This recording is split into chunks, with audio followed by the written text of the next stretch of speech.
কিছু অপমান ভুলতে নেই, কিছু আঘাতের দাগ মুছে ফেলতে নেই, কিছু কথা হজম করে হেসে উড়িয়ে দিতে নেই। কিছু অভিমান জমিয়ে রাখতে হয়, কিছু জেদ নরম হতে নেই। অসময়ে কে হাত ধরেছিল আর কে দূরে দাঁড়িয়ে মজা দেখছিল, তাদের মুখগুলো মিলিয়ে যেতে দিতে নেই।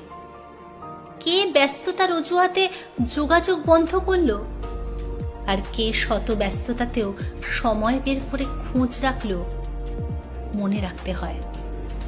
ছোটখাটো ভুলগুলো কে বাড়িয়ে ধরলো আর কে ভুল ভুলে সুযোগ দিল আর একবার থেকে যাবার, সবটা মনে রাখতে হয়। হাজার অপমান, আঘাত, অভিযোগ শেষে ক্ষমা করে দিতে পারা উদারতা, কিন্তু এই অপমানগুলো ভুলে যাওয়া বোকামি। তাই বারবার নিজেকে বোকা প্রমাণ না করে একবার দূরত্ব বাড়িয়ে নেওয়াই ভালো। কিছু জায়গায় না ফিরে গেলেও জীবন কেটে যায়। শুরুতে খানিকটা কষ্ট হলেও একসময় ভালোভাবেই কাটতে শুরু করে। তাই সেই সব মানুষদের থেকে দূরত্ব বজায় রাখুন।